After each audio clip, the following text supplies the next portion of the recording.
Hello, everyone. My name is Edoardo, and together with my colleagues Fiona Ioanna, and Viviana, we will introduce to you our investment project for the financial market class.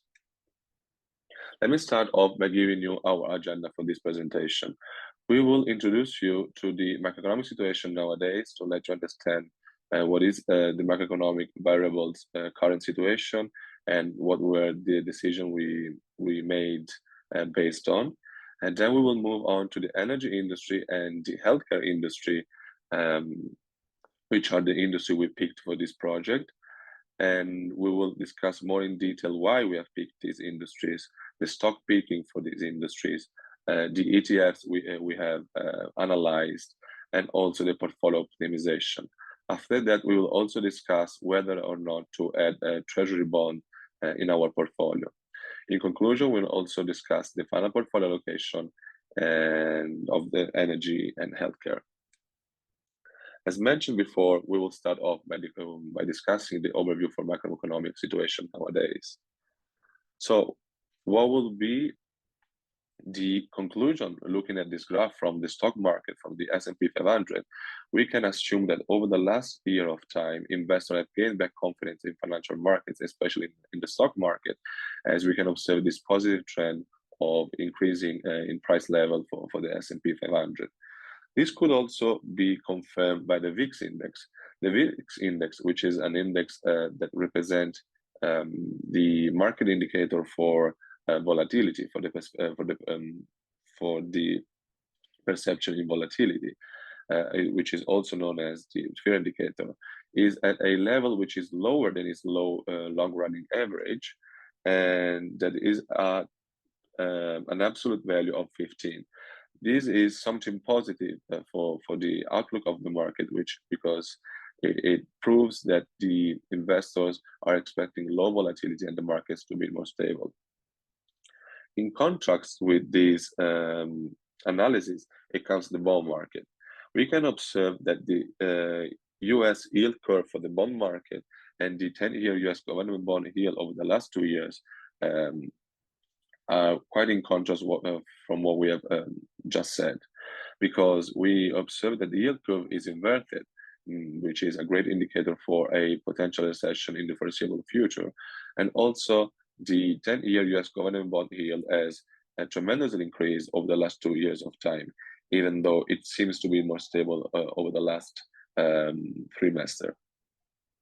So having this in mind, both these more confidence for the investors, as well as potential recession in the future, was the basic knowledge on which we have developed our investment decision.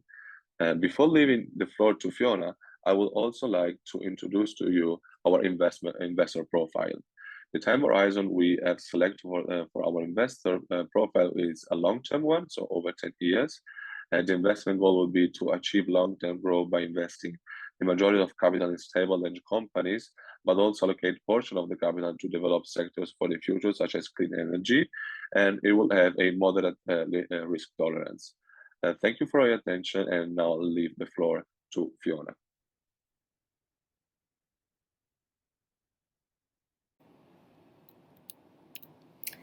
Thank you, Edoardo. Now I will go on discuss why we decided to invest in the energy industry. First, energy is always in demand. According to ExxonMobil's Outlook for Energy report, it predicts that the demand for energy will increase by 25% by 2050. Investment in energy sector offers some tax benefits. It also offers future growth, meaning that it allows you to pursue various investment goals, including blue-chip value plays, growth companies, and income opportunities. Another important reason is that energy sector can be a good hedge for inflation. Why is it so? It is so because it has a positive correlation with inflation, meaning that as inflation rises, the energy sector tends to perform well. Commodity prices are often tied to energy stocks, or the other way around better, which can also be a good hedge against inflation. Volatility. This is because they tend to be less volatile than other sectors that are also tied to commodity prices, such as the materials sectors, for example. The stocks that we have decided to consider are ExxonMobil, which is one of the largest oil and gas companies in the world, Chevron, which is the second largest oil and gas company, Shell, Equinor, and Total Energies. The last three have a focus also in renewable and sustainable energies.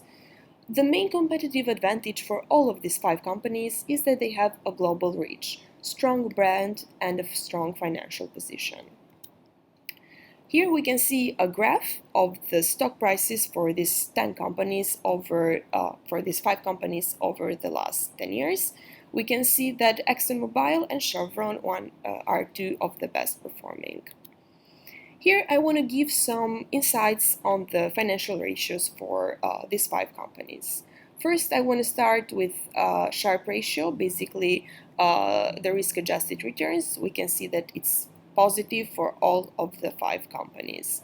Interest coverage is considerably high for all of the five companies, indicating that these companies will be able to pay their interest on debt in a timely manner.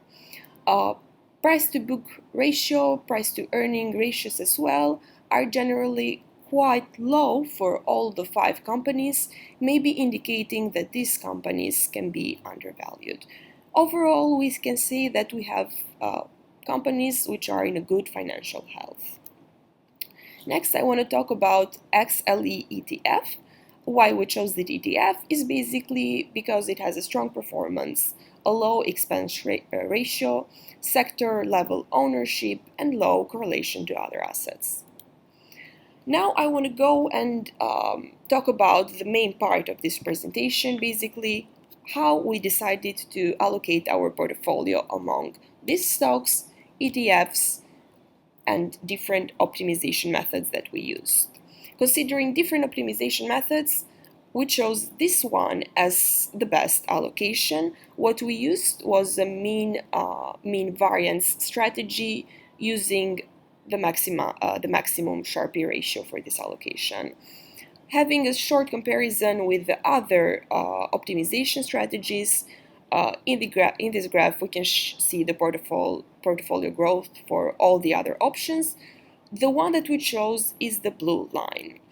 As we can see, during the recent years, the ETF, basically the orange line, did not perform as well, while we can see that the black line, which is another optimization strategy, performed quite well, but this was not our choice due to two reasons. First, it has a higher standard deviation, and second, it has a very low diversification. It allocates mainly into all the five stocks that we've mentioned before. Here we can see another graph, basically a chart on annual returns for our different considerations. As we can see and focus on 2021-2022, the blue portfolio maybe is not among the best performing ones, but this will be compensated because during bad times such as 2020, we can see that the blue portfolio is also the one that does not perform as bad. So as conclusion, we can say that the blue portfolio number one, is our best compromise portfolio. Thank you, and I want to leave the word to Ioanna. Thank you, Fiona. So at this point, we argued that we should add also treasury bonds to our investment strategy. And to evaluate this choice, we constructed a 60-40 portfolio here represented. So we added a 40% of bonds here are represented by the IF. So as one might observe that such a portfolio is more diversified compared to the non-bond portfolio, we, however, must discuss the other elements. In particular, we looked at the portfolio growth over the past 10 years, so from 2013 to the present day. So we can observe that the 60-40 portfolio here in the black line has experienced a moderate growth. However, in times of crisis, here in the 2020-2021, so represented by the COVID-19 pandemic crisis, the 60/40 portfolio was not as severely hit as the ETF in particular, but also the non-bond portfolio. However, considering also other metrics such as the Sharpe ratio and the Sortino ratio, but also the market correlation and the abnormal return, which are the alpha, but also the annual returns, we still believe that the non-bond portfolio appears to be the best compromise in this case. So at this point, however, we discussed if to add also clean energy investment, and there are several reasons that would support this choice. For example, the growing demand for clean energy, as well as the government support for such an investment. Not to mention the increasing technological innovation, as well as the low correlation to traditional assets, which are stocks and bonds, and this appears to be very appealing for investors because it provides them with the benefits coming from diversification, and all of these elements are a potential for high returns. So our choice led to the ICLN, which is the iShares Global Clean Energy ETF. Why? Mainly because it includes a lot of companies that produce energy not only from solar, for example, but also from a variety of renewable sources such as wind. So this is our final portfolio allocation. As we can see, we included not only a 20% in ICLN, but also a 20% in IF. And we looked at only the diversification of the portfolio, which is, of course, a positive element. But, for example, we looked at the portfolio growth over the past 10 years. And from this graph, we believe that the portfolio growth of our final allocation will continue such a trend here represented by the black line. Not only that, but we took a look at the annual returns, which tended to be, from the historical data, less negative compared to our other choices, but are still quite high when, let's say, economic cycle tends to be positive, tends to be favorable. But is still less negative from the others compared to the others when the economic cycle is not good for the sector. We also looked at the drawdown, which tends to be minimized compared to the other portfolio choices and ETF.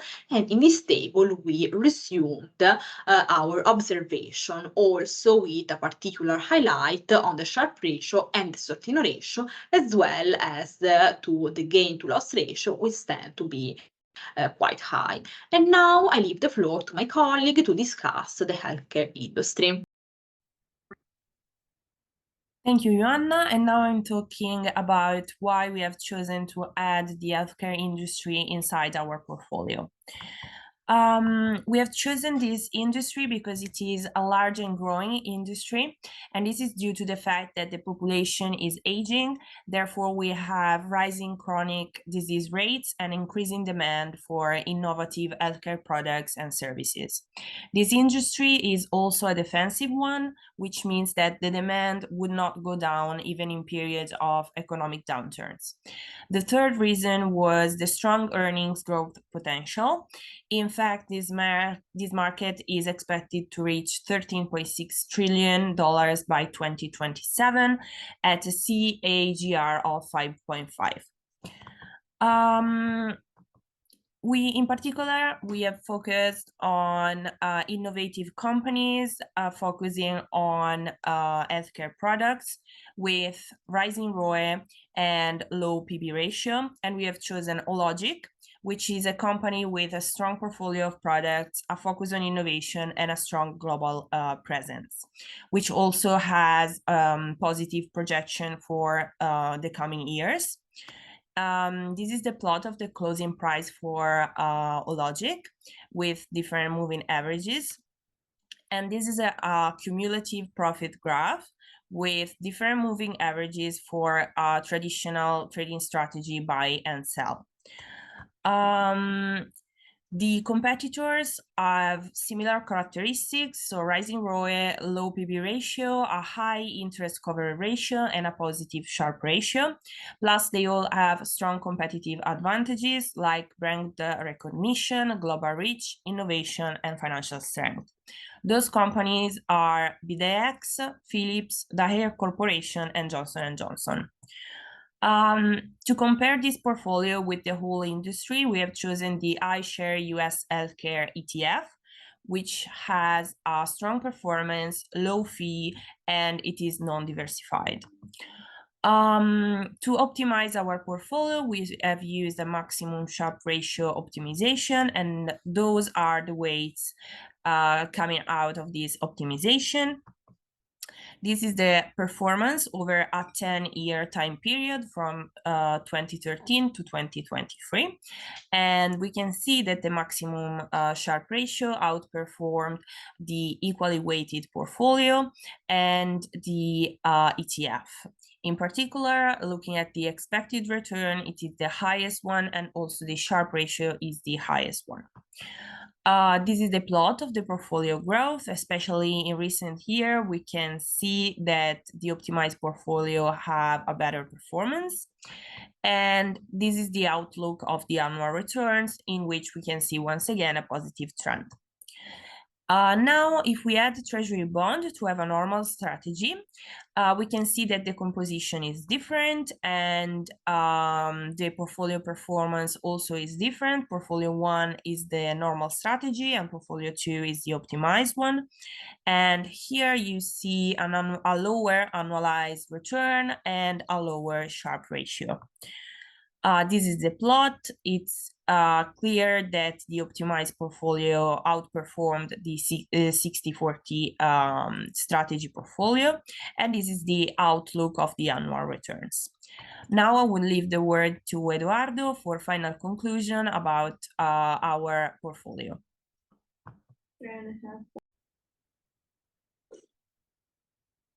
Thank you, Viviana. Thank you, Fiona. Thank you, Ioanna. For your amazing illustration of our work. And now let me conclude our presentation with the final portfolio allocation in energy and healthcare. On the next slide, we can observe what has been the optimal allocation for our portfolio, which you can observe in this table. But more importantly, we can observe what is the portfolio growth. What could have been the portfolio growth over the last about 10 years, which can replicate quite similarly, quite closely the S&P 500 with specific features. Because in the final metric, we can observe that even though we have a lower Sharpe ratio and a slightly lower Sharpe ratio and a slightly lower Sortino ratio, nevertheless we have a much lower maximum drawdown, and also the gain and loss.